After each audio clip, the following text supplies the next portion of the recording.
Hello and welcome to Soul Guidance with Adriana.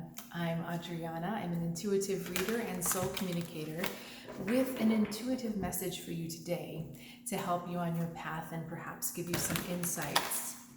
I am asking for guidance from your soul, from the higher energies, but this is also a collective reading, as I'm not doing a private one-on-one reading. The energy would be a little bit different there because I'd be totally tapped into just one person, but I am asking for messages that are going to benefit everyone watching this video. So please use your own discernment and your own sense of what really rings true for you when you're listening to this video, or really any video with a reader that's doing a collective reading. So we're going to start with just a straight up message from your soul about your situation, your current state right now, and then we'll kind of expand and flow from there. All right. So I'm going to get a couple cards. We've got the Lord, High Priestess, and the Serenus. So this is very big, powerful energy. I also want to get an animal oracle card for you. Soul message here, please. There is a lot of kind of open-ended raw materials, raw energy that's available. And okay, you know what? I'm just going to start with this. I'm looking at it and trying to shuffle, and I'm not that coordinated. The High Priestess seems to be calling upon two very opposite forces. I was talking about this with someone yesterday. We've got the force of order, the Lord, which is structure and logic and reason, everything kind of in its right place. And then chaos, the Serenus, the raw, wild energy, and other decks, this is the devil. So forces of order and chaos, and it looks like the High Priestess is drawing on both.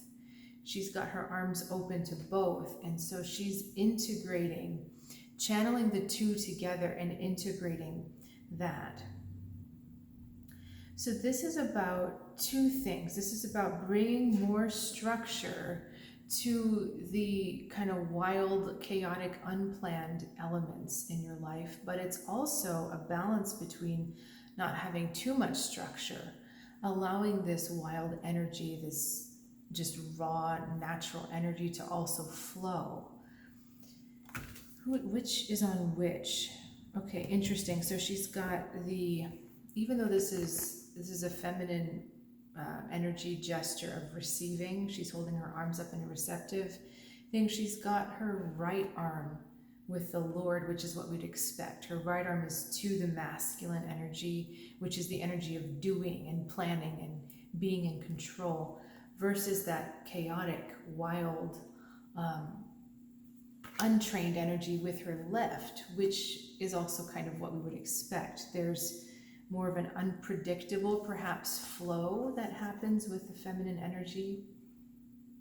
This is interesting too, because I was looking at an art exhibition that was, I think it's actually from a Rush album. I don't know this album. I think it's Hemispheres. And it's the story of the struggle between the forces of order and chaos in the Greek mythology. You have Dionysus, which would be this side, the ecstatic, very bodily connection to music, and then you have Apollo on the other side, which is reason and intellect. So we've got these two forces trying to come together within you. And this is about being open to both, because you need structure, but you also need a little freedom. But knowing that you're being asked to kind of work with them, channel them in a bigger way, okay? All right, that's a huge message. Let's look at what's going on with the soul. That was what's going on with your soul. I just want to get another message in a different, call it language, with these cards.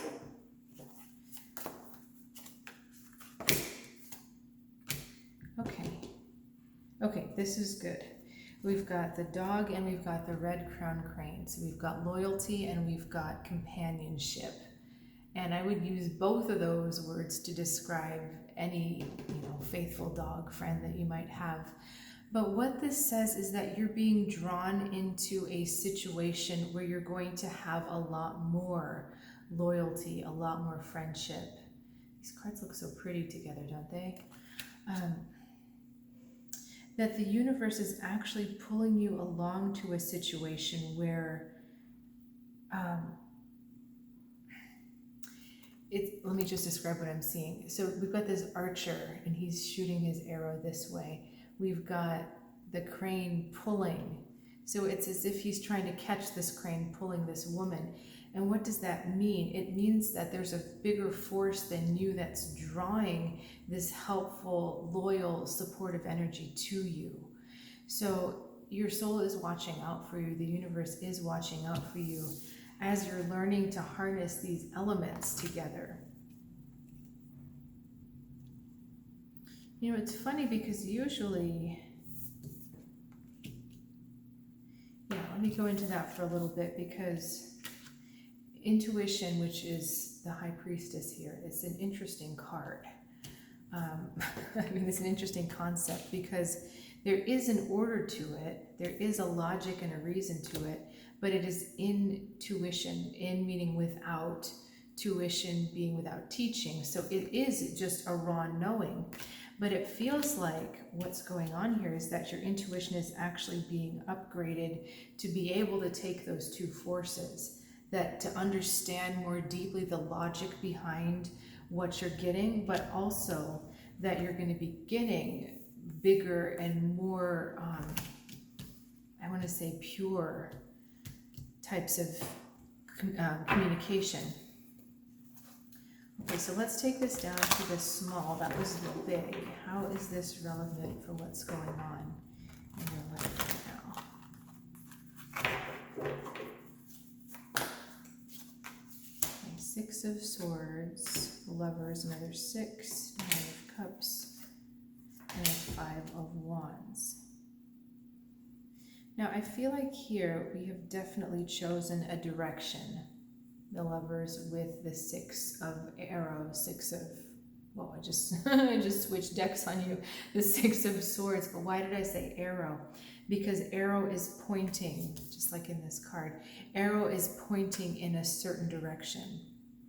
You know, a sword is funny because, it thrusts, right? You know the direction once it's made contact, but the arrow is about the potential. When you draw your arrow back, that's all potential energy before you release it. So I think that's really interesting that I got mixed up there, because it's not so much about getting there, it's that you've chosen a destination, you've chosen a direction. And that choice, that pointing the arrow where you want it to fly, that is more important at this point. And a lot of you are choosing a direction that is aligned more with love, perhaps from another person, but it's definitely aligned with your own self-love and your own self-healing. Now, at the same time, we've got the 9 of Cups on the other side of this with the 5 of Wands. So, although we've got this direction set, the direction is set, it's not, the arrow hasn't hit its mark yet. Okay, because the 5 of Wands energy at the end there is still, it's still kind of a swirly, chaotic energy that I would say is closer to this than to this. So the desires there, you're moving towards your desire. See that? You're moving towards your desire. But that 5 of Wands means we're not quite there yet. So what is needed to overcome that 5 of Wands?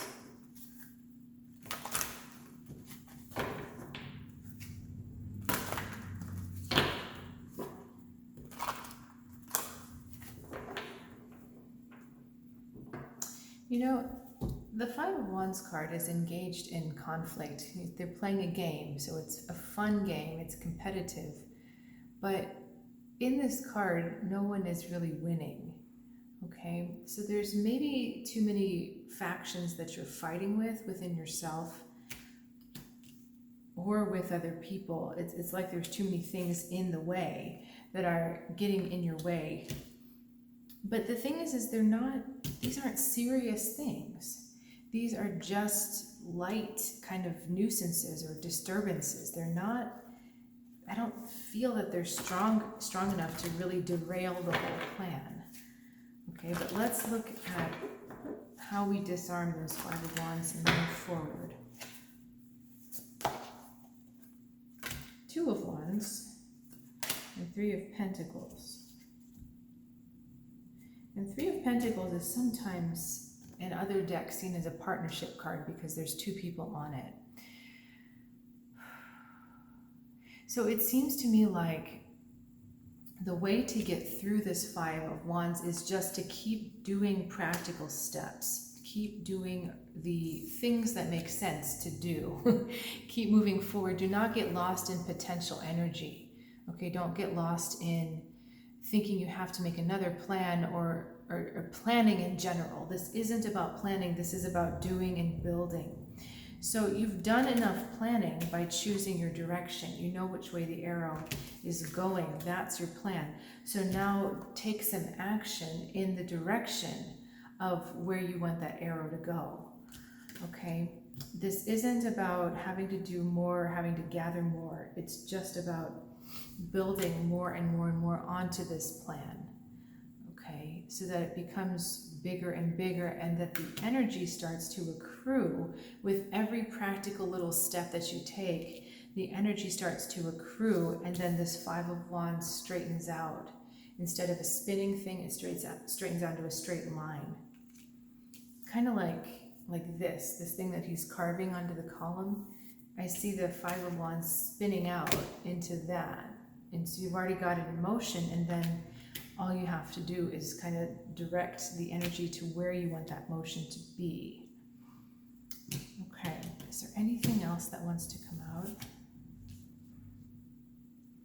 You know, I think I am going to create an extended reading for you. If you're looking for even more clarity as to what kind of details we're talking about, what practical steps, I think that's where we'll start, and then we'll see what else comes through. So thanks so much for joining me. The link is in the description below to the extended. It's available for $4.44. So if you want to check that out, I'll see you over there.